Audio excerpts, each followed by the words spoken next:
একটা মেয়ে ঠিক কতটা নির্লজ্জ হলে নিজের থেকে 2 বছরের জুনিয়র একটা ছেলেকে বিয়ে করতে পারে। বুড়ি একটি মহিলা জুনিয়র ছেলেকে বিয়ে করতে একটু বিবেকে বাধ্য না তোর? আমি না হয় মমের জন্য তোকে বিয়ে করতে বাধ্য হয়েছি, কিন্তু তুই তো চাইলেই পারতি বিয়েটা আটকাতে।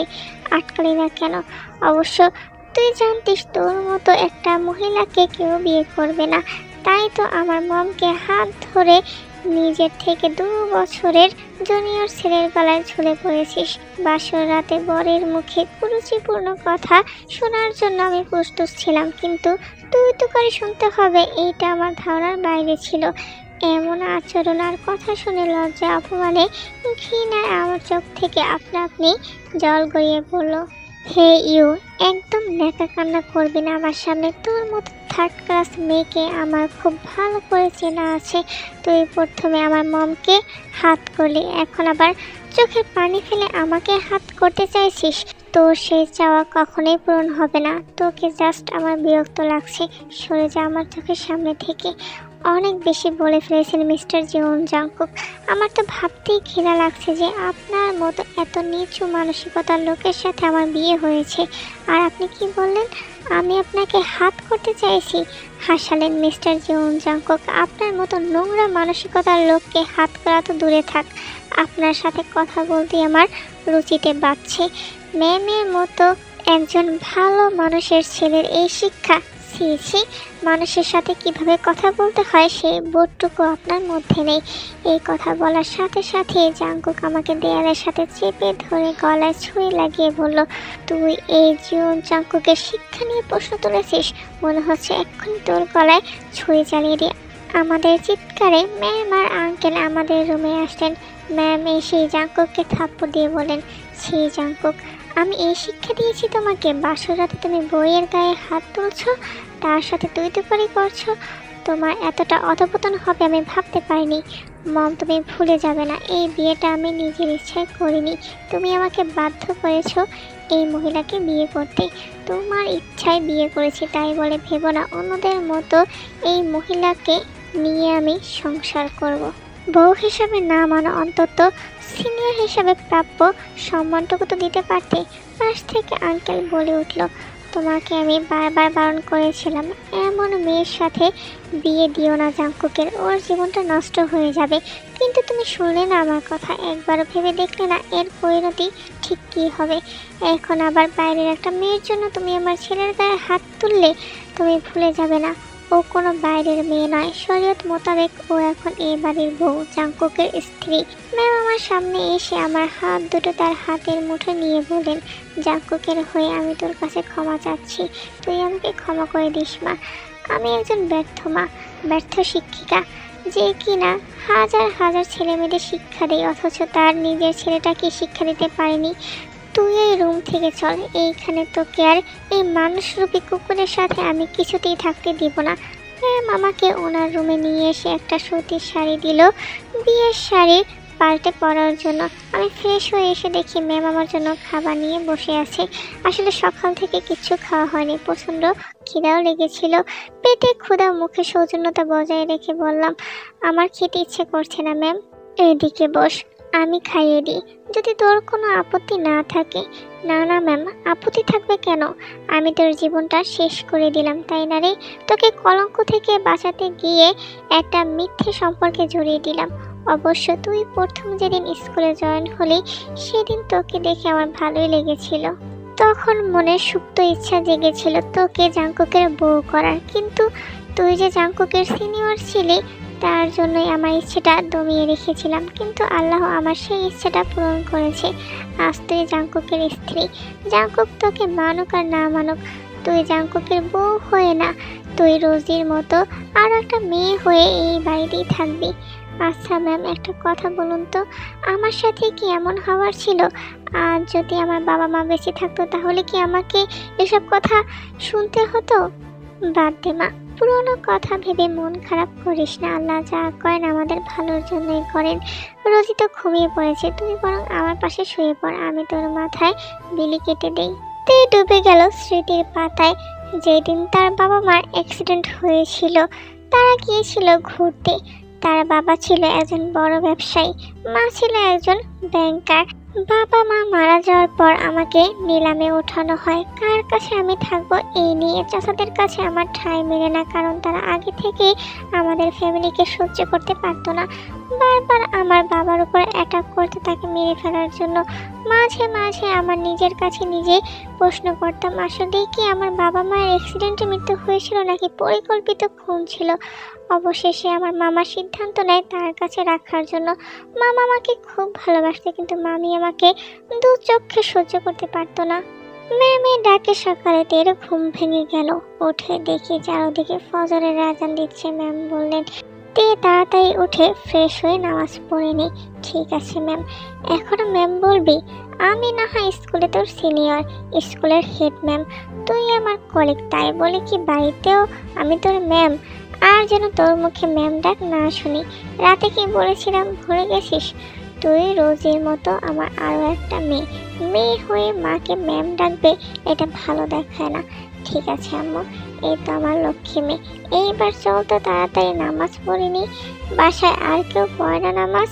রোজই পড়ে, আর বাকি দুজন তাদের নাকি এখনো নামাজ পড়ার সময় হয়নি, অথচ তারা এইটা বোঝে না মৃত্যু যখন আসবে তখন তাদের জন্য তওবা করার সময়টুকুও দেবে না। আমি আর আম্মু নামাজ শেষে কিছুক্ষণ আড্ডা দিলাম। আম্মু, আজকে আমি চাটা করি। ঠিক আছে কর, তবে সাবধানে করিস। তুমি চিন্তা করো না তো, এসব রান্না বান্না করতে আমি অভ্যস্ত আগে থেকেই।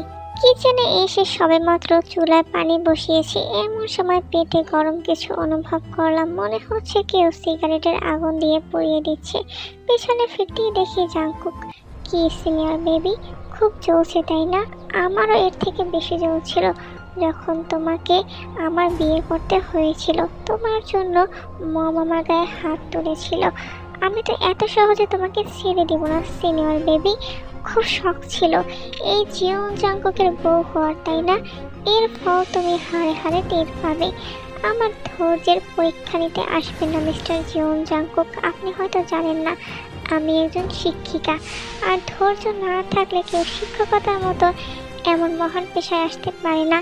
এরকম সিগারেটের গরম সেকা, খুন্তির গরম সেকা খাওয়ার অভ্যাস আছে আমার। তাই বলে আমাকে অবলা নারী ভাববেন না মিস্টার। অন্যায় যে করে আর অন্যায় যে সয়ে, দুজনেই সমান অপরাধী। আমি কখনই আপনার অন্যায় মেনে নেব না। বলি গরম পানি জাংকুকের বুকে ছুঁড়ে দিলাম। ইউ ব্লাডি গার্ড, কি করলে এটা তুমি? ইট মারলে পাটকেল খেতে হয়, এটা নিশ্চয়ই জানেন। আপনি আমাকে আঘাত করবেন আর আমি সেই আঘাত মুখ বুজে সহ্য করে যাব? কখনোই না। আপনি একটা দিলে আমি 10টা দিব। আপনি আমাকে যতটুকু সম্মান দিবেন ঠিক আমার থেকে ততটুকু সম্মান পাবেন। সো নেক্সট টাইম আমার সাথে লাগতে আসবেন না। আমি চা করে কিচেন থেকে বেরিয়ে আসলাম, কিন্তু জাংকুক সেখানে ঠায় দাঁড়িয়ে রইল। হয়তো আমার থেকে এমন পাল্টা জবাব আশা করেনি। তোকে তো আমি পরে দেখে নেব মাই সিনিয়র বেবি। কেন রে, এতক্ষণ দেখে তোর কলিজা ভরেনি? জাংকুককে কিছু বলার সুযোগ না দিয়ে আমি উপরে চলে আসলাম। রুমে এসে দেখে আম্মু ল্যাপটপ নিয়ে কিসের কাজ করছেন। এই যে আম্মু তোমার চা, এইখানে বস, তোর সাথে আমার কিছু কথা আছে। ততক্ষণে তো চা ঠান্ডা হয়ে যাবে, আগে আঙ্কেলের চাটা দিয়ে আসি। ঠিক আছে যা। আসসালামু আলাইকুম। ভিতরে আসতে পারি আঙ্কেল? তুমি এখানে কেন এসেছো? আমাদের পরিবারের সদস্যদের মধ্যে মনোমালিন্য সৃষ্টি করে এখন আবার ভালো সাজতে এসেছো? কি আর করার বাকি আছে তোমার? আপনার জন্য চা নিয়ে এসেছিলাম। চায়ের কথা বলতেই আঙ্কেল এসে আমার হাত থেকে চায়ের কাপ নিয়ে মাটিতে ছুঁড়ে ফেলে দিয়ে বললেন, আর কখনো যেন তোমাকে আমার আশেপাশে না দেখি। এক্ষুনি বের হও আমার রুম থেকে। আমি লজ্জায় অপমানের রুম থেকে বের হতেই বলিষ্ঠ হাতের বাঁধনে আটকা পড়ে গেলাম। পেছনে ফিরতেই দেখি রোজি। আমি তোমার কাছে যাচ্ছিলাম আপু, হঠাৎ বাবার রুম থেকে আওয়াজ শুনে দাঁড়িয়ে গেলাম। তুমি বাবার কথায় কিচ্ছু মনে করো না। বাবা তোমাদের বিয়েটা মানতে পারেনি। বাবা চেয়েছিলেন তার বিজনেস পার্টনারের মেয়েকে ভাইয়ের বউ করতে, কিন্তু আম্মু ওই আপুকে পছন্দ করতো না। ওই আপু অনেক বেশি উশৃঙ্খল আর আধুনিক। কিন্তু আম্মু সবসময় আফসোস করে বলতো, ইস, তের মতো এমন একটা মেয়েকে যদি জাংকুকের বউ করতে পারতাম। আচ্ছা, এবার ফিরে আসা যাক কিভাবে জাংকুক আর তের বিয়েটা হলো। আসলে তে যখন তার মামির বাসায় থাকতো তখন তার মামি হঠাৎ একদিন তার রুমে এসে বলল শুক্রবার দেখতে আসবে। যথারীতি দেখতে এলো। আমাকে তাদের পছন্দ হলো, তারা বিয়ের পাকা কথা বলে গেল। কিন্তু তখনও তারা জানতো না আমি মামার বাড়ির আশ্রিতা, আমার বাবা মা নেই। বিয়ের দিন যখন জানতে পারলো আমি এই বাড়ির মেয়ে নয় বরং তাদের বাড়ির আশ্রিতা, তখন ছেলে কোনো আশ্রিতাকে বিয়ে করবে না বলে বিয়ের আসর ছেড়ে চলে যায়। একটা মেয়ের বিয়ে ভেঙে যাওয়াটা কতটা লজ্জার, কতটা অপমানের, অথচ ছেলেদের একটা কেন হাজারটা বিয়ে ভাঙলে কোনো সমস্যা নেই। কারণ আমাদের সমাজে প্রচলিত একটা কথা আছে, স্বর্ণের আংটি বাঁকাও ভালো। বিয়ে ভেঙে যাওয়ার জন্য মামি সবার সামনে আমাকে গালিগালাজ করতে লাগলো। আমি অপায়া অলক্ষী বলে সবার সামনে থাপ্পড় দিতে গেলে ম্যাম তার হাতটা ধরে ফেললেন। পাগল হয়ে গেছেন আপনি? এত বড় মেয়ের গায়ে হাত তুলতে দ্বিধাবোধ করছেন না? ও মা, এই দেখি মার থেকে মাসির দরদ বেশি। বলি, এতদিন দরদ করেছিল, ওর মতো অলক্ষী মেয়ের ঠাঁই নেই আমার বাসায়। এতই যখন দরদ দেখাচ্ছেন তাহলে নিয়ে যান আপনার সাথে করে। হ্যাঁ, নিয়ে যাব। আমার ছেলের একমাত্র বউ করে। তের অপমান অত্যাচারের কথা অনেক শুনেছি, আজ স্বচক্ষে দেখলাম। তের বিয়ে হবে এবং এক্ষুনি হবে। মম, মাথা ঠিক আছে তোমার? তুমি আমাকে বারবার অনুরোধ করেছিলে এই বিয়েতে উপস্থিত থাকার জন্য, তাই আমি এসেছি। আমি বিয়ে করতে এখানে আসিনি। আর তুমি কিভাবে এই মেয়েকে বিয়ে করতে বলছো যে কিনা আমার থেকে সিনিয়র? তুমি বিয়ে করবে কিনা আগে সেটা বলো। অতঃপর জাংকুক তার মায়ের কথা রেখে বিয়েটা করলো। ঠিক আছে, বিয়ে করব, তবে শুধু কাগজে কলমে। তাকে কখনো আমি স্ত্রীর মর্যাদা দিতে পারবো না। ফিরে আসা যাক বর্তমানে। রোজি আর তেকে একসাথে দেখে জাংকুক বলে উঠল, কিরে রোজি, তুই সকাল সকাল পড়তে না বসে এই মেয়ের সাথে কিসের গল্প করছিস? ও নিশ্চয়ই তোকে কুবুদ্ধি দিচ্ছে। এই বুড়ি মহিলার থেকে সাবধানে থাকবি। ভাইয়া, কাকে বুড়ি বলছো? আমার মনে হয় তোমার চোখই বুড়ো হয়ে গেছে। তুমি জানো আপুর জন্য ভার্সিটির কত ছেলেরা পাগল? একবার তো আমাদের স্কুলের অনুষ্ঠানে একটা জুনিয়র ছেলে আপুকে পুরো স্কুল ক্যাম্পাসের সামনে প্রপোজ করছিল। হ্যাঁ, যেই না চেহারা, নাম রাখছে পেয়ারা। সিনিয়র বেবি, তুমি আমার সাথে আমার রুমে চলো। কেন? বাসর পালন করব তাই। রাতে তো করতে পারিনি, তাই দিনে করব। তাড়াতাড়ি রুমে আসো। আমি আপনার কথা শুনতে বাধ্য নই। কিভাবে বাধ্য করতে হয় আমার খুব ভালো করেই জানা আছে। আমি যখন বলেছি যাব না, আমার সম্পূর্ণ কথা শেষ হওয়ার আগেই জাংকুক আমার হাত ধরে টানতে টানতে ওর রুমে নিয়ে গিয়ে দরজা বন্ধ করে দিয়ে শার্টের বোতাম খুলতে খুলতে আমার দিকে আগাতে লাগলো। একই কোন ধরনের অসভ্যতামি শুরু করেছেন? শার্টের বোতাম খুলছেন কেন? তোমাকে দেখাতে। ছি, আমি কি আপনার পরে দেখতে চেয়েছি? ডার্টি মাইন্ডের লোক একটা। I hate your dirty mind. তোমাকে এটাই দেখাতে চাচ্ছি যে তুমি গরম পানি ছুঁড়ে আমার বুকের কি অবস্থা করেছো। দেখ কিরকম লাল বর্ণ ধারণ করেছে। তুমি কিভাবে পারলে ওই রকম ভাবে গরম পানি ছুটতে? আহা, নিজের বেলায় চালটা আর পরের বেলায় ঠান্ডা। আপনি যে অমানুষের মতো আমাকে সিগারেটের আগুন দিয়ে পুড়িয়ে দিলেন, সেই বেলায় কিছুই না। আপনাকে গরম পানি ছুঁড়েছি, বেশ করেছি। নেক্সট টাইম এই আঘাতই আপনাকে মনে করিয়ে দিবে আমার সাথে লাগতে আসার পরিণতি। এখন দরজা খুলুন, আমি বের হব। কি হলো, কথা কানে যায় না? ঠিক আছে, আমি নিজেই খুলে নিচ্ছি। বলি, যেই না দরজা খুলতে যাব তখনই জাংকুক পেছন থেকে আমার হাত মুচড়ে দিয়ে বলল, এত তাড়াতাড়ি আমি তোমাকে ছাড়ছি না সিনিয়র বেবি। আঘাত যখন তুমি দিয়েছো, মলমও তুমিই লাগাবে। আমি কেন? আপনার নিজের ক্ষতর জন্য আপনি নিজেই দায়ী। তাই আপনার নিজের ক্ষত নিজেই সারিয়ে নিন। বলে যেই যেতে নেবে জাংকুক টেনে কাছে টেনে নিল। চুপ, কোনো কথা বলবি না তুই। তোকে কি বিয়ে করেছি সাধে? তুই এখন আমার ক্ষততে মলম লাগিয়ে দিবি, এটাই তোর কাজ। তাড়াতাড়ি কর, তোর মুখ থেকে আর একটা কথাও শুনতে চাই না। তুই কিছু বলতে যাবে তার আগেই দরজায় টোকা পড়লো।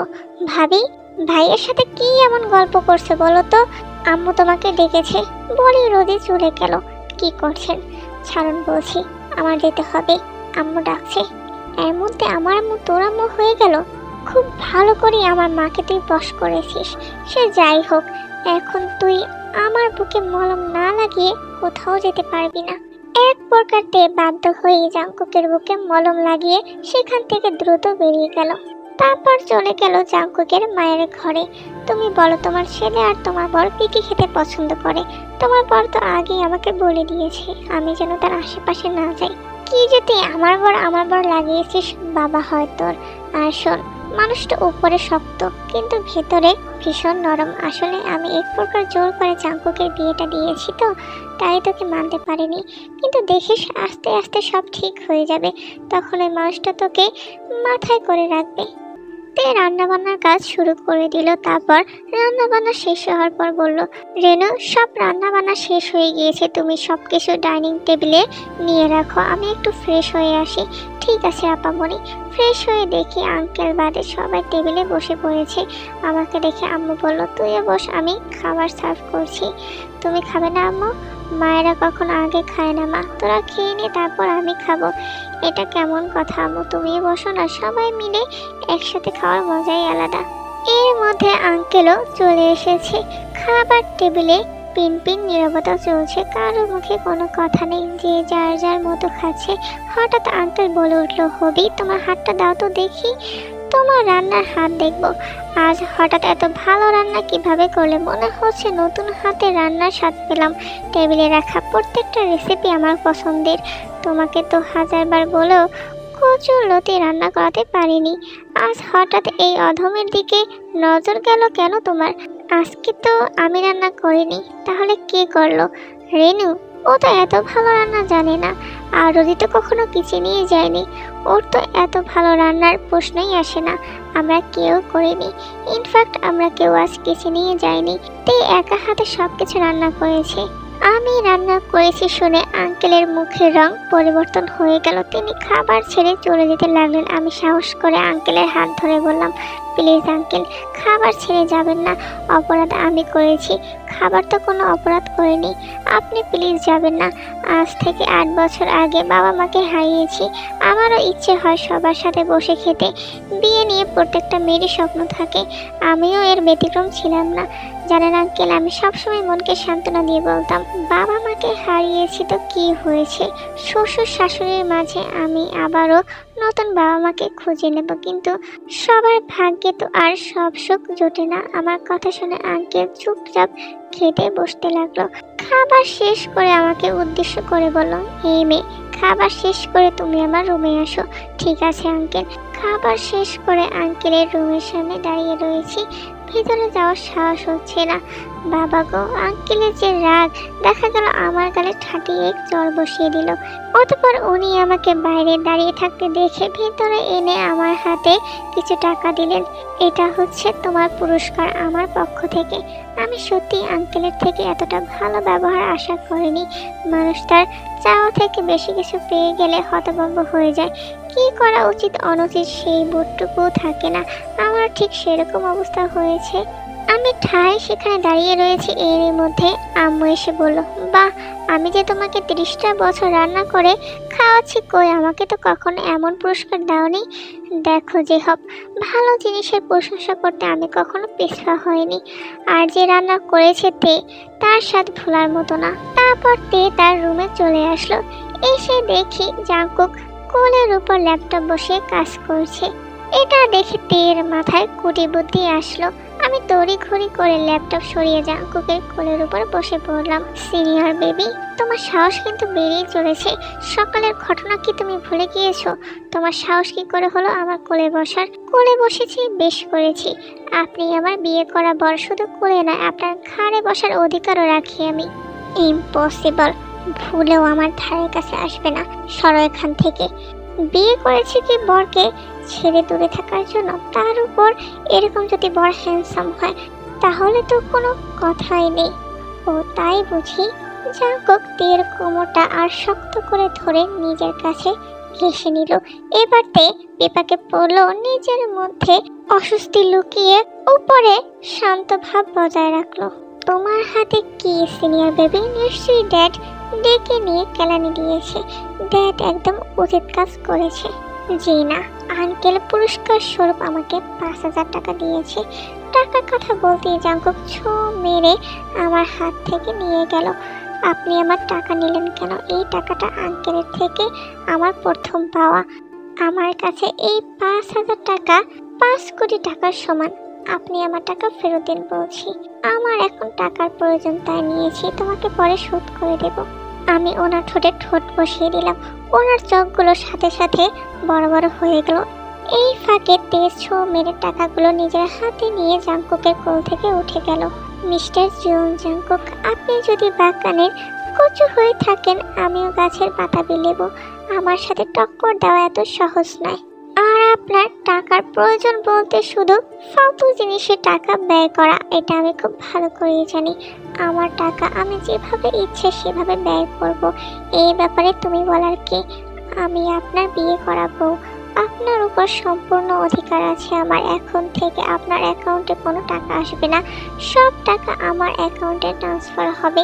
মাস শেষে আমি আপনাকে হাত খরচার টাকা দিব। অখাতে অনেক টাকা ব্যয় করেছেন আর নয়। তুমি কিন্তু তোমার লিমিট ক্রস করে যাচ্ছ সিনিয়র বেবি। আমি তোমার কোনো কথা শুনতে বাধ্য নয়। আপনি ভুলে যান কেন আমি একজন শিক্ষিকা? শিক্ষিকারা অবাধ্যকে কিভাবে বাধ্য করতে হয় সেটা খুব ভালো করে জানে। Look at the phone. কিসের ভিডিও এটা? আপনি নিজের চোখেই দেখুন। ছি ছি, এমন একটা নোংরা ভিডিও করতে তোমার একটু বিবেকে বাঁধলো না? এক্ষুনি ডিলিট করে বলছি। No way dear. আপনি যদি আমার কথা অনুযায়ী না চলেন, এই ভিডিও মুহূর্তের মধ্যে ভাইরাল হয়ে যাবে। তো মিস্টার জিওন জাংকুক, একবার ভেবে দেখুন তো, আপনার এই লজ্জাজনক ভিডিও একবার যদি ভাইরাল হয়ে যায়, আপনার নাম, যশ, খ্যাতি সব হাতছাড়া হয়ে যাবে। নাও ইউর চয়েস। আমার কথা অনুযায়ী চলবেন নাকি ভিডিও ভাইরাল করব? গতকাল রাতে আমার ট্রাউজার খুঁজে পাচ্ছিলাম না, তাই লুঙ্গি পরে ঘুমিয়েছিলাম। লুঙ্গিতে আমার দুর্বলতা রয়েছে আর তুমি সেই দুর্বলতার সুযোগ নিয়েছো। তুমি মোটেও ঠিক করোনি সিনিয়র বেবি।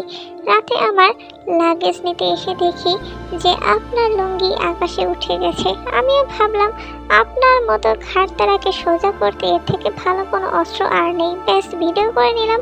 কিন্তু আপনি তো আমার কথা অনুযায়ী চলবেন না। তার চেয়ে বরং ভিডিওটা আমি ভাইরাল করে দিই। অনেক লাইক, কমেন্ট, শেয়ার হবে। আপনার ভিডিও ভাইরাল করে আমিও ভাইরাল হয়ে যাব। এক পৌষে কিন্তু শীত যায় না। আমারও সময় আসবে, তখন আমি তোমাকে ঠিক দেখে নিব। উফ জুনিয়র, বিশ্বাস করো আমিও চাই তুমি আমাকে দেখো। আমি তো তোমাকে বারণ করি না দেখতে। দেখো না, কলেজে ভরে দেখো। খুব মজা লাগছে তোমার, তাই না? অবশ্যই। কি করব বলো?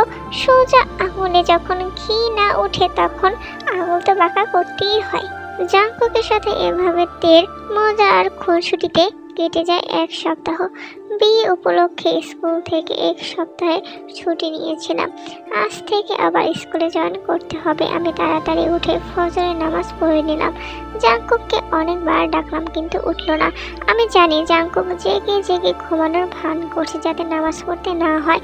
জাংকুক খুব খারাপ হয়ে যাচ্ছে। কিন্তু সিনেমাতে দেখতাম গাড়ি নিয়ে গাছের সাথে অ্যাক্সিডেন্ট করে নায়ক নায়িকার স্মৃতিশক্তি হারিয়ে যেত। কিন্তু তোমার কি অতিরিক্ত ঘুমের কারণে স্মৃতিশক্তি হারিয়ে গেল নাকি? তুমি কি ডিলের কথা ভুলে গিয়েছো? এখন থেকে ঠিক 5 মিনিট সময় দিলাম, এর মধ্যে যেন দেখি তুমি মসজিদে চলে গিয়েছো। আমার কথার অবাধ্য হলে জানো তো কি করব? বেশি কিছু করব না বেবি, শুধু ভিডিওটা ভাইরাল হয়ে যাবে। যাচ্ছি তো বেবি, এত প্যারা দাও কেন? সোজা করে বললেই তো পারো। আমি রুমটা গুছিয়ে কিচেনে চলে গেলাম। কিচেনে গিয়ে দেখি আম্মু নাস্তা রেডি করছে। আমি নাস্তা সেরে রেডি হয়ে স্কুলে চলে আসলাম। স্কুলে এসেই সাইনো স্যারের সাথে দেখা হয়ে গেল। আরে তুই কেমন আছো? আলহামদুলিল্লাহ ভালো। আপনি কেমন আছেন স্যার? আমার আর ভালো থাকা হলো কই? বাদ দাও আমার কথা। তোমার সংসার জীবন কেমন চলছে? আপনাকে তো বলাই হয়েছিল, আসলেন না কেন বিয়েতে? চোখের সামনে নিজের ভালোবাসার মানুষকে অন্যের হতে দেখার সাহস আমার ছিল না। মানে কি স্যার? কে আপনার ভালোবাসার মানুষ? সাইনো স্যার আমার কথার উত্তর না দিয়ে বলল, তে চলো আমরা ক্যান্টিনে গিয়ে বসি যদি তোমার কোনো আপত্তি না থাকে। ক্লাস শুরু হতে এখনো অনেক সময়। আমরা দুজনে কফি খাচ্ছি আর গল্প করছি। হঠাৎ টেবিলের অপর সাইডে পরিচিত একটা মুখ দেখে থমকে গেলাম। জাংকুকের চোখ মুখ রক্তলাল হয়ে আছে, হাতে টিফিন বক্স। আমি কিছু বলে ওঠার আগে জাংকুক এসে আমার হাত ধরে টেনে নিয়ে যায় একটা গাছের পাশে। তার ঠোঁট আমার ঠোঁটে লাগিয়ে দেয়। মনে হচ্ছে সে তার দাঁত দিয়ে আমাকে কামড়ে খাচ্ছে। আমি সহ্য করতে না পেরে তাকে দূরে ঠেলার চেষ্টা করি, কিন্তু পারছিলাম না। অবশেষে সফল হলাম। এসব কি করছেন আপনি? এখানে কতগুলো মানুষ, তার মধ্যে এসব করতে আপনার লজ্জা করলো না?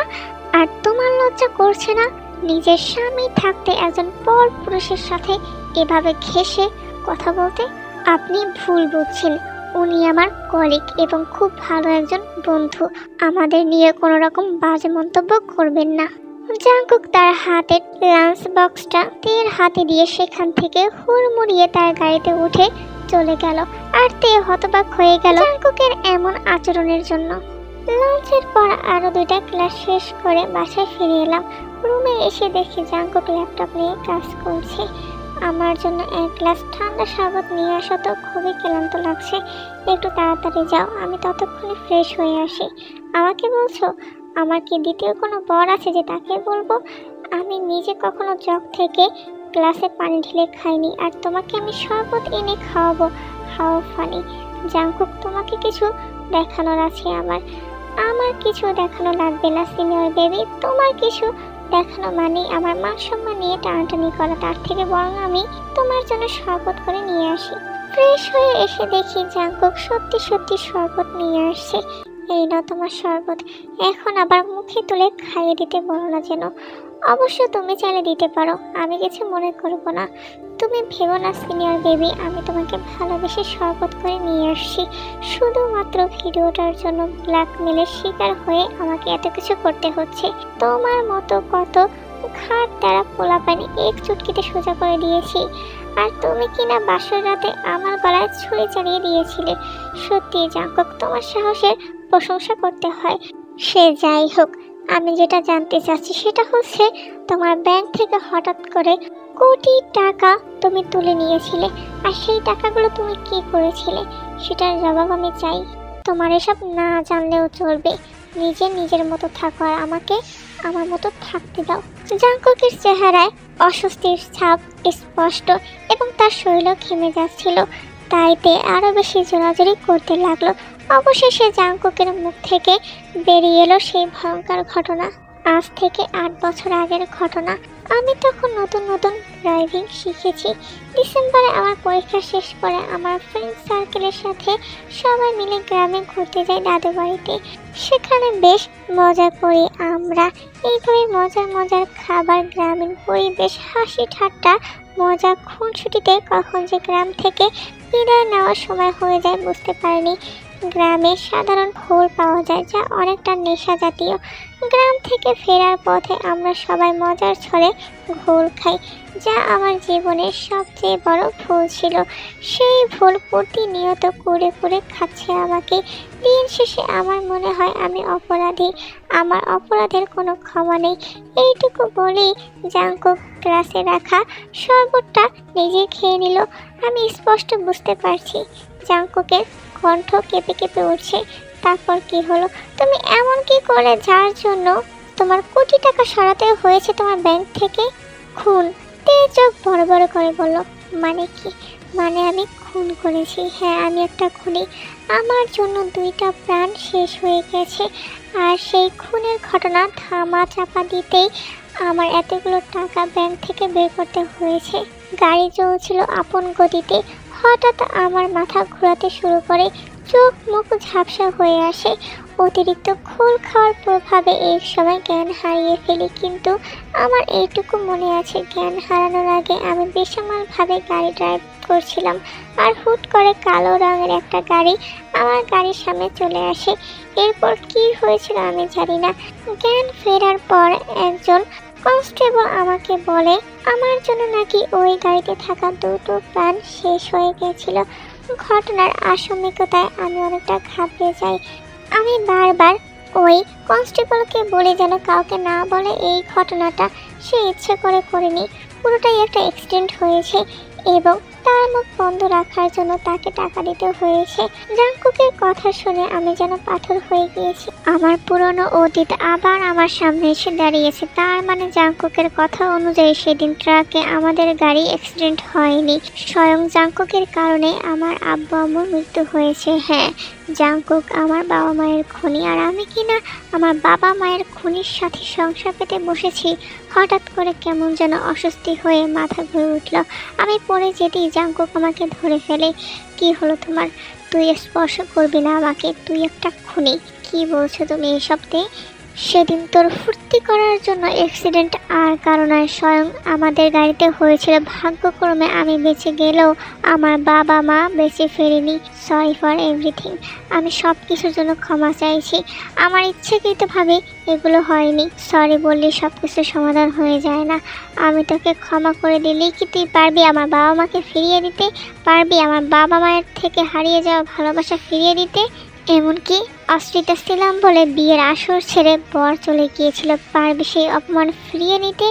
এই কথা বলতেই জাংকুক আমার পা জড়িয়ে ধরলো। কি তুই আমার পায়ে হাত দিচ্ছিস কেন? পা ছাড় বলছি। আমি তোকে না মানলেও তুই আমার স্বামী, স্বামী হয়ে স্ত্রীর পায়ে হাত দেওয়াটা বেমানান দেখায়। তুমি আমাকে ক্ষমা না করা পর্যন্ত আমি তোমার পা ছাড়ছি না। তুমি আমাকে যে শাস্তি দেবে আমি মাথা পিটে নিব, তবুও তুমি আমাকে ক্ষমা করে দাও। বিশ্বাস করো আমি ইচ্ছাকৃতভাবে করিনি এগুলো। তুই যা করেছিস তা আদৌ কি ক্ষমার যোগ্য? বলছি তো আমার ভুল হয়েছে। এই ভুলে প্রতিনিয়ত আমি নিজেই শেষ হয়ে যাচ্ছি। কিন্তু তুমি কিভাবে শিওর হলে ওইটা তোমাদেরই গাড়ি ছিল? কারণ কালো গাড়িতে আমরা ছিলাম আর দুজন লোক আমার বাবা মা ছিল। তুই যা তো এখান থেকে, ভালো লাগছে না আমার, আমাকে একটু একা থাকতে দে। তেকে এই অবস্থায় দেখে জাংকুকের মোটেও ভালো লাগছে না, কষ্ট হচ্ছে তের জন্য। ওর এই অবস্থার জন্য জাংকুক নিজেকে দায়ী করছে। জাংকুক ভাবতে লাগলো কিভাবে তের মন ভালো করা যায়। পরক্ষণে মনে হলো তের তো বিরিয়ানি খুব পছন্দের, বিরিয়ানি দেখে নিশ্চয়ই একটু মন ভালো হবে। যদিও তের সামনে দাঁড়ানোর কোনো মুখ নেই, জাংকুক তবু একটু তো চেষ্টা করতেই পারে মেয়েটার মন ভালো করার। কিন্তু জাংকুক রান্না তো দূরের কথা, কখনো কিচেনেও যায়নি। পরক্ষণে মনে হলো ইউটিউব তো আছে, ইউটিউব থেকে শিখে রান্না করবে। কিন্তু কথায় আছে না, অভাগা যেদিকে যায় সেই দিকে জল শুকিয়ে যায়।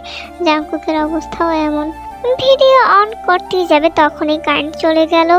বেচারা কি করবে বুঝতে না পেরে তার মমের কাছে গিয়ে জিজ্ঞাসা করলো, মম বিরিয়ানি কিভাবে রান্না করতে হয়? তোমার ছেলের বউয়ের মন খারাপ হয়েছে, তাই মন ভালো করার জন্য এই শুকনো প্রচেষ্টা। অতঃপর জাংকুকের মা যা যা বলেছিল সেই অনুযায়ী জাংকুক রান্না করে। অবশেষে দীর্ঘ প্রচেষ্টার পর জাংকুক সক্ষম হলো বিরিয়ানি রান্না করতে। রুমে এসে দেখে তে শুয়ে আছে। আবার কেন এসেছিস? তুই এখান থেকে সর। খুব তো কান্নাকাটি করলে, এবার ওঠো তো আর ভালো লাগছে না। তুই আমার সামনে আসবি না জাংকুক। যতবার তুই আমার সামনে আসবি ততবার আমার বাবা মায়ের চেহারা আমার চোখের সামনে ভেসে উঠবে, আর আমার ততবার মনে হবে আমি একটা খুনির বউ। তুমি আমাকে যা মন চায় তাই বলো, তবু উঠে দেখো তোমার জন্য কি নিয়ে আসছি। তে উঠে জাংকুকের হাতের দিকে তাকিয়ে জাংকুকের গালে ঠাস ঠাস করে চড় বসিয়ে দিল। জাংকুক গালে হাত দিয়ে বলে উঠল, মারলে কেন তুমি আমার সিনিয়র বেবি? তের কি হলো কে জানে, জাংকুককে সাথে সাথে জড়িয়ে ধরলো। আমি কি তোকে বলেছি আমার জন্য হাত পুড়িয়ে বিরিয়ানি রান্না করতে? হাতের কি অবস্থা করেছিস, ফসকা পড়ে যাবে তো। তুই একটু দাঁড়া, আমি মলম নিয়ে আসছি। মলমের কোনো প্রয়োজন নেই, তোমার জন্য হাত পুড়িয়ে রান্না করলাম। কই একটু মিষ্টি মিষ্টি কথা বলবে, তা নয়তো দিলে তো ঠাস ঠাস করে চর বসিয়ে। এজন্যই কথায় বলে যার জন্য করলাম চুরি সেই বলে চোর। আমি তো তোকে চুরি করতে বলিনি, তুই আগ বাড়িয়ে চুরি করতে গিয়েছিস কেন? তোমার মুখে তুই তো করে শুনতে বেমানান লাগে, প্লিজ তুই করে বলো না। ও মা, এই তো দেখি ভূতের মুখে রাম রাম। তুই তু করে বলা কে শুরু করেছিল শুনি? ভুলে গেছিস বাসর রাতের কথা? চেনা নাই জানা নাই অপরিচিত একটা মেয়ের সাথে অভদ্রের মতো তুই তুকারি করেছিলি। যাই হোক, খেয়েছো তুমি? খাওয়ার আর সময় পেলাম কই? তাছাড়া তুমি যে কথা সাথে থাপ্পড় খাইয়েছো এমনিতেই পেট ভরে গেছে। আপাতত 1 সপ্তাহ না খেলেও চলবে। আমি তো তোমার বাবা মাকে ইচ্ছে করে মারিনি, এটা একটা অ্যাক্সিডেন্ট ছিল। ইভেন খোলের মধ্যে এত নেশাজাতীয় দ্রব্য থাকার কথা না, সেখানে আমি প্রায় মাতাল অবস্থায়। এটা নিশ্চয়ই কোনো পরিকল্পিত প্ল্যান হবে, যেটা আমি তখন বুঝতে পারিনি। অতঃপর তে তার বাবা মায়ের শত্রুদের সম্পর্কে জাংকুককে বলল, এবং তারা দুজনেই শিওর হয়ে গেল জাংকুককে শুধু একটা অস্ত্র হিসাবে ব্যবহার করা হয়েছিল। কারণ তার বাবা মায়ের অ্যাক্সিডেন্টের আগের দিন তের ফোনে একটা মেসেজ এসেছিল। অবশ্য তে সেটা ঠিক মতন খেয়ালও করেনি, ইভেন পরেও নি। অবশ্য পরে সেটা দেখেছিল এবং সেও মনে মনে ভেবেছিল হয়তো তার বাবা মাকে হত্যা করা হয়েছে। খাওয়া দাওয়া শেষ করে জাংকুকের কল আসা জাংকুক বাইরে চলে গেল। আর তে আম্মুর রুমে গিয়ে স্কুলের বিষয়ে আলোচনা করতে লাগলো। রাতে ঘুমাতে এসে তে দেখলো জাংকুক সোফায় ঘুমানোর প্রস্তুতি নিচ্ছে। তে বিছানায় থাকে আর জাংকুক সোফাতে। এখন একটু হালকা হালকা শীত শুরু হয়েছে। জাংকুকের সোফায় ঘুমাতে বেশ কষ্ট হয়। জাংকুক, তুমি বিছানায় শুয়ে পড়ো, আমি বরং রোজির কাছে বা অন্য কোনো রুমে ঘুমিয়ে পড়বো। এত বড় একটা বিছানা থাকতে তুমি অন্য রুমে কেন যাবে? তুমি যদি চাও আমরা বেড শেয়ার করতে পারি। Are you sure? ফ্রিতে সার্কাস দেখতে হবে না তো? একদমই না, আজকে ট্রাউজার পরেছি, সো সার্কাস দেখানোর কোনো চান্সই নেই। ঠিক আছে, তুমি শুয়ে পড়ো। আগামীকাল আমার একটু ক্লাস আছে, আমি বইয়ের পাতায় একটু চোখ বুলিয়ে নিয়ে তারপর ঘুমাতে যাব। ঠিক আছে, গুড নাইট। এই দাঁড়িয়ে যাও, আবার কি হলো? তুমি যে শুতে যাচ্ছ, মশারি কি টাঙাবে? এতদিন তো তুমি টানিয়েছো, তাহলে আজ প্রশ্ন উঠছে কেন? এতদিন আমি বিছানায় একা ছিলাম, তাই মশারিও আমি টানিয়েছি। আজকে থেকে যেহেতু তুমিও থাকবে, তাই সপ্তাহে 4 দিন আমি মশারি টাঙাবো আর বাকি 3 দিন তুমি টানাবে। সো তাড়াতাড়ি মশারি টানিয়ে শুয়ে পড়ো। জাংকুকের সবে মাত্র চোখ লেগে এসেছিল, হঠাৎ তের চিৎকারে তড়িঘড়ি করে উঠে দেখে তে মেঝেতে অজ্ঞান হয়ে পড়ে আছে। জাংকুক কি করবে বুঝে উঠতে পারছিল না। এত রাতে মমকেও ডাকা ঠিক হবে না ভেবে তের কাছে গিয়ে তেকে কোলে নিয়ে বিছানায় শুয়ে দিল এবং তের মুখে পানির ছিটা দিতে দিতে ভাবলো, হঠাৎ কি হলো? সিনেমাতে দেখতাম নায়িকারা প্রেগনেন্ট হলে অজ্ঞান হয়ে যেত। জাংকুকের এমন আকাশ কুসুম ভাবনার মধ্যে তে পিট করে একটু চোখ খোলার চেষ্টা করতে লাগলো। কি হয়েছে তোমার? হঠাৎ এভাবে পড়ে গেলে? জানি না, একটু খারাপ লাগছিল, হয়তো সারাদিনের ক্লান্তির জন্য এমন মাথা ঘুরিয়েছে। কেটে গেছে 2 মাস। এই 2 মাসে জাংকুকের সাথে তের সম্পর্ক অনেকটাই স্বাভাবিক হয়েছে। জাংকুক সবসময় চায় তেকে হাসি খুশি দেখতে, তাকে হুটহাট ফুচকা বিরিয়ানি রান্না করে সারপ্রাইজ দিতে। তেও চাইছে অন্য 5টা দম্পতির মতো স্বাভাবিকভাবে সংসার করতে। জাংকুক আর তে দুজনকে এই কয়েক মাসে ভালোবেসে ফেলেছে। একে অপরের প্রতি কেয়ারিং, মজা, খুনসুটি, ঝগড়ার মাঝে কখন যে দুজনকে ভালোবেসে ফেলেছে কেউ বুঝতে পারেনি। কিন্তু কোনো এক অজানা কারণে কেউ কাউকে তাদের ভালোবাসার কথা জানাতে পারছে না। তে রান্নার পর্ব শেষ করে সকাল সকাল নাস্তা সেরে স্কুলে যাওয়ার জন্য রেডি হচ্ছে। এমন সময় জাংকুক এসে তেকে পেছন থেকে জড়িয়ে ধরে। ব্যাপারটা তে এনজয় করলেও জাংকুককে বুঝতে না দিয়ে চোখ গরম করে বলে উঠল, জাংকুক কি শুরু করছো? দেখছো তো রেডি হচ্ছি। জাংকুক তের কোনো কথা কানে না নিয়ে তের ঘাড় থেকে চুল সরিয়ে তের পিঠে চুমু খেলো। ইদানিং তোমার খুব সাহস বেড়েছে, তাই না? আমি যে তোমার সিনিয়র, এটা কি ভুলে গিয়েছো? সে সিনিয়র হও বা জুনিয়র হও, তুমি আমার বিয়ে করাবো। আমার অধিকার আছে তোমাকে হাক করার, তোমাকে আদর করার। আমি আমার বউকে হাক করছি, অন্য কাউকে তো করিনি। কি আর করবো বলো? ঘরে এত সুন্দরী বউ দেখলে শুধু আদর করতে মন চায়। ইস, ঢপ যত সব। তোমার ঠ্যাং ভেঙে রুমে বসিয়ে রাখবো বলে দিলাম। সরো এখান থেকে। তাহলে ভালোবাসি কথাটা বলে দাও। সব কথা বলে না হৃদয়, কিছু কথা বুঝে নিতে হয়। তাহলে কি ধরে নিব তুমি আমাকে ভালোবাসো সিনিয়র বেবি? তে কোনো রেসপন্স না করে স্কুলের উদ্দেশ্যে রওনা দিল। স্কুল শেষ করে বাসায় ফিরলতে এসে দেখলো জাংকুক রুমের মধ্যেই আছে, শাওয়ার নিচ্ছে। তাইতে অন্য রুমে গিয়ে নিজেও শাওয়ারটা সেরে নিল। তারপর নিজের রুমে এসে দেখে জাংকুক টাওয়াল পরে দাঁড়িয়ে আছে আয়নার সামনে। জাংকুককে এত আকর্ষণীয় লাগছিল তের কাছে যে চোখ সরানো মুশকিল হয়ে যাচ্ছিল তার জন্য। কিছুক্ষণ তাকিয়ে জাংকুককে পরিদর্শন করলো। জাংকুকও বুঝতে পারলো এবং মুচকি হেসে তের দিকে তাকিয়ে বলল, দেখা হয়েছে? মানে আমি কি দেখছিলাম? কই কিছু দেখছি না তো। বলি সেখান থেকে যাওয়া ধরে আর অমনি জাংকুক তের হাত ধরে নিজের কাছে টেনে নেয়। কি সুন্দরী, তোমার বরের দিকে তুমি তাকিয়েছো, এত লজ্জা পাওয়ার কি আছে? জাংকুকের নেশানো দৃষ্টির সাথে তে তার চোখ মেলাতে পারছিল না। তের মুখখানা লজ্জায় লাল টুকটুকে হয়ে গেছে। জাংকুক সেটা দেখে তের গালে চুমু খেলো। তে নিজেকে ছাড়িয়ে একটু দূরে যেতেই জাংকুক আবার পেছন থেকে তেকে জড়িয়ে ধরলো। আহা জাংকুক, হচ্ছেটা কি? কি শুরু করেছো? ছাড়ো আমাকে, যেতে হবে। কোথায় যাবে তুমি? এখন তোমার কোথাও যাওয়ার প্রয়োজন নেই। এখন তুমি তোমার স্বামীকে সময় দিবে। যতই পালাই পালাই করো না কেন আমার থেকে, আজকে তুমি আর পালাতে পারবে না। মম কি বলেছে শোনোনি? তার চাকরির জীবন থেকে অবসরে গেছেন, এখন তার একজন খেলার সাথী প্রয়োজন। এই মুহূর্তে তার নাতি নাতনি লাগবে। আমি কিন্তু আজ তোমার আর কোনো অজুহাত শুনবো না। এতদিন তোমার কাছাকাছি গেলেই তুমি কোনো না কোনো অজুহাত দিয়ে পালাই পালাই করে ছুটে গেছো আমার থেকে, কিন্তু আজকে আর সেটা হতে দিচ্ছি না।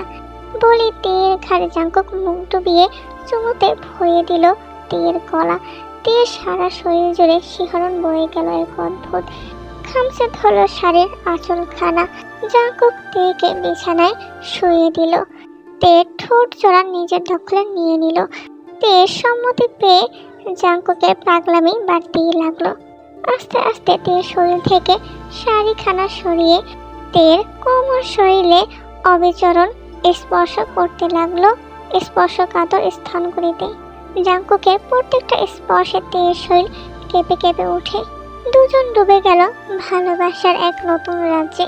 পরের দিন সকালবেলা তের যখন ঘুম ভাঙে, দেখে জাঙ্কুক তার পাশেই শুয়ে আছে। তে কিছুক্ষণ জাঙ্কুকের দিকে তাকিয়ে রইল, তারপর ওয়াশরুমে চলে গেল শাওয়ার নিতে। কিন্তু শাওয়ার করে বের হওয়ার সময় মনে পড়লো সে তো জামা কাপড়ই আনেনি। অতঃপর তে বিপাকে পড়ে গেল। কোনোভাবে শরীরে টাওয়ালটা বেঁধে জাঙ্কুককে ডাকতে লাগলো, এই যে শুনছো জাঙ্কুক। জাঙ্কুকের কোনো সাড়া শব্দ না পেয়ে তে ওয়াশরুম থেকে বাইরে এলো এবং দেখলো জাঙ্কুক এখনো পড়ে পড়ে ঘুমোচ্ছে। তে টুক করে ওয়ার্ড্রপ থেকে শাড়িটা নিল এবং ভাবলো রুমে চেঞ্জ করা যাক, যেহেতু জাঙ্কুক ঘুমিয়ে আছে। হুট করে পেছন থেকে জাঙ্কুক বলে উঠল, সুন্দরী আমায় ডাকছিলে? হঠাৎ আওয়াজ শুনে তে ভয় পেয়ে যায় আর সাথে সাথে শরীর থেকে টাওয়ালটা নিচে পড়ে যায়। জাঙ্কুকের চোখগুলো রসগোল্লার মতো হয়ে যায়। তেকে পর্যবেক্ষণ করে উঠে দাঁড়ালো। তে সাথে সাথে টাওয়ালটা উঠিয়ে নিজেকে ঢাকার আপ্রাণ চেষ্টা করতে লাগলো। তুমি তো ঘুমোচ্ছিলে, এখন কিভাবে জেগে গেলে? জাঙ্কুক মুস্কি হেসে নিশালো ঘুরে তের দিকে তাকিয়ে বলল, শাড়িটা দাও, আমি পরিয়ে দিচ্ছি। জাঙ্কুকের এমন ঘোর লাগা চোখে দিয়ে তাকিয়ে তে আর কিছু বলতে পারলো না। অতঃপর জাঙ্কুক তেকে শাড়িটা সুন্দর মতো পরিয়ে দিল। জানো বউ, আমার না খুব শখ ছিল আমার বউকে একদিন আমি নিজ হাতে শাড়ি পরিয়ে দিব, আর সেই ইচ্ছেটা পূরণ হলো। তের কপালে চুমু খেয়ে জাঙ্কুক তেকে বুকে জড়িয়ে নিল। এভাবেই কাটতে লাগলো তেকুকের বৈবাহিক জীবন। তের ইদানিং একটু ভালো লাগছে না, শরীর কেমন যেন শুকিয়ে গিয়েছে। খাবারে অরুচি, মাথা ব্যথা, বমি বমি ভাব সব মিলিয়ে জাঙ্কুকের চিন্তার কোনো শেষ নেই তার তেকে নিয়ে। প্রতিদিন তেকে বসে ডক্টরের কাছে নিয়ে যাওয়ার জন্য, কিন্তু তে হয়তো কোনো পরিবর্তন লক্ষ্য করতে পেরে লজ্জায় ডক্টরের কাছে যেতে চাইছে না। তের এক কথা, সে ডাক্তারের কাছে যাবে না। এই নিয়ে তাদের মধ্যে একজোট ঝগড়াও হয়ে গিয়েছে। অবশেষে তেকে হসপিটালে না নিতে পেরে জাঙ্কুক বাসায় ডক্টর নিয়ে এসেছে। ডক্টর এসে তের চেক আপ করার পর জাঙ্কুককে বলে উঠল, কংগ্রেস মিস্টার জিওন জাঙ্কুক, আপনি বাবা হতে চলেছেন। জাঙ্কুকের যেন কথাটা বিশ্বাসই হলো না। সে অতি খুশিতে সবার সামনে তেকে জড়িয়ে চুমু দিতে লাগলো। এদিকে ডক্টর সহ সবাই লজ্জা পেয়ে রুম থেকে বেরিয়ে যেতেই তে ছাদালো কণ্ঠে বলে উঠল, পাগল হয়ে গিয়েছো তুমি? যেখানে সেখানে এভাবে জড়িয়ে ধরবে না তো, লজ্জায় আমার মাথা কাটা যায়। আশ্চর্য, তুমি আমার বিয়ে করা বউ, জড়িয়ে ধরেছি, চুমু দিয়েছি, এতে লজ্জা পাওয়ার কি আছে? বউ তো আদর সোহাগ করার জিনিস, তাই না? দেখতে দেখতে কেটে গেল 9 মাস। এই কয়েকটা মাসে বাড়ির প্রতিটা সদস্য তের কেয়ার করেছে। জাঙ্কুক প্রতি মাসে তের চেক আপ থেকে শুরু করে খাওয়ানো, গোসল করানোটা সবটাই করেছে। তের কেয়ারে বিন্দু মাত্র ত্রুটি রাখতে চায় না জাঙ্কুক। প্রতিদিন অফিস থেকে ফিরে প্লেট ভর্তি ফলমূল নিয়ে আসে তেকে খাওয়ানোর জন্য। তের মধ্যে ইদানিং অনেক পরিবর্তন হয়েছে। হাত পা ফুলে গেছে, চেহারার মধ্যে কেমন যেন ফ্যাকাশে একটা ভাব এসেছে। নিজেকে সবসময় ঢিলে ঢালা মেক্সিতে আবৃত করে রাখে। রাত 2:30, চারদিকে শুনশান নীরবতা। জাঙ্কুক ঘুমিয়ে গেছে। এই কয় মাসে তের চিন্তায় জাঙ্কুকের ঘুম হারাম হয়ে গিয়েছে। কত রাত যে তের পাশে বসে নির্ঘুম কাটিয়েছে তার ঠিক নেই। সেসব কথা ভাবলেই তে নিজেকে ভাগ্যবতী মনে করে। হঠাৎ করে তের পেন উঠে এদিকে জাংকুকের ঘুমন্ত চেহারা দেখে জাংকুককে না দেখে তে দাঁত কামড়ে ব্যথা সহ্য করে নেয়। এক পর্যায়ে ব্যথা সহ্য করতে না পেরে অজ্ঞান হয়ে যায়। ভোর রাতে জাংকুকের ঘুম ভাঙতেই দেখে তে মেঝেতে অজ্ঞান অবস্থায় পড়ে আছে। তের এই অবস্থা দেখে জাংকুক যেন পাগল হয়ে যায়। তাড়াতাড়ি করে তেকে হসপিটালে নিয়ে যাওয়া হয়। প্রায় 1 ঘন্টা যাবৎ ওটির সামনে সবাই অপেক্ষা করেছে। অবশেষে সবার অপেক্ষার অবসান ঘটিয়ে ডক্টর এসে বললেন, কংগ্রেস মিস্টার জিওন, টুইন বেবির বাবা হয়েছেন, বাচ্চারা সুস্থ আছে। আর আমার ওয়াইফ কেমন আছে? সরি মিস্টার, তার অবস্থা খুবই ক্রিটিক্যাল। আপনারা রোগীকে অনেক দেরি করে হসপিটালে নিয়ে এসেছেন, কোনো মতে নিঃশ্বাস চলছে আর কি, গিয়ে দেখা করতে পারেন। জাংকুক কেবিনে প্রবেশ করে দেখতে পেল তের নিথর দেহটা বেডে পড়ে রয়েছে। তেকে এই অবস্থায় দেখে জাংকুকের কলিজাটা মোচড় দিয়ে উঠল। জাংকুককে দেখে তে কেঁপে কেঁপে কাঁপা কাঁপা গলায় বলল, জাংকুক দেখো, তোমার ইচ্ছে পূরণ হয়েছে, আমাদের টুইন মেয়ে হয়েছে। তুমি আমার মেয়েদের দেখে রেখো। জাংকুক, শেষবারের মতো আমাকে একটু জড়িয়ে ধরবে? শেষবারের মতো একবার সিনিয়র বেবি বলে ডাক দিবে? তোমার মুখে সিনিয়র বেবি শব্দটা শুনতে যে বড্ড ভালো লাগে। জাংকুক তেকে জড়িয়ে ধরতেই তের 2 চোখের পাতা এক হয়ে গেল, নিঃশ্বাস চলাচল বন্ধ হয়ে গেল। ডক্টর এসে তের পালস চেক করে বলল, শি ইজ নো মোর। আরো কয়েক বছর পর। বাবা বাবা, কি হয়েছে আমার রাজকন্যাদের? তোমার সিনিয়র বেবি মেরেছে আমাদের। সিনিয়র বেবির খুব সাহস বেড়ে গিয়েছে। তোমরা দাদুর কাছে যাও এক্ষুনি, আমি সিনিয়র বেবিকে বকা দিয়ে দিচ্ছি। না, আমাদের সামনে বকা দাও? তোমাদের সামনে বকা দেওয়া যাবে না সোনা, তোমরা দাদুর কাছে যাও, আমি ঠিক বকে দিব। বাপ বেটিরা মিলে আমার নামে কি অপবাদ দেওয়া হচ্ছে শুনি? তুমি আমার রাজকন্যাদের মেরেছো কেন? তোমার মেয়েরা কি করেছে জানো? বাবা নামাজ পড়তে বসেছে, আর তোমার কোনধর মেয়েরা তার পিঠের উপর উঠে বসে রয়েছে। একেবারে হয়েছে তোমার মতো। বাবা ভালো হলে তার মেয়েরাও ভালো হতো, আর আমার হয়েছে যত জ্বালা। এইদিকে 2টা মেয়েকে সামলাতে হবে, আবার অন্যদিকে তাদের বাবাকেও সামলাতে হবে। এই 5 বছরেও তোমার কোনো পরিবর্তন হলো না জাংকুক, সে আগের মতোই বাচ্চাই রয়ে গেছে, অথচ নিজে এখনো 2 বাচ্চার বাপ। 2 বাচ্চার বাপ হলো, ভালোবাসা কিন্তু আগের মতোই রয়েছে, সারা জীবন এমনই থাকবে। হ্যাঁ, জানা আছে তোমার ভালোবাসার নমুনা। 5 বছর আগে একটা দুঃস্বপ্ন দেখেছিলে, আমি মারা গিয়েছি। 5 বছর আগের একটা দুঃস্বপ্ন, অথচ এখনো সে স্বপ্নের কথা মনে পড়লে আমাকে হারানোর ভয়ে চোখের পানি ফেলে একাকার করে দাও। তুমি কি ভেবেছিলে আমাদের ভালোবাসা শেষ হয়ে যাবে? জি না মিস্টার, আমাদের ভালোবাসা এখানেই শেষ নয়। বলেই জাংকুককে জড়িয়ে ধরলো, আর বাচ্চারাও এসে তার বাবা মাকে জড়িয়ে ধরলো। আর এই গল্পের সমাপ্তি এখানেই।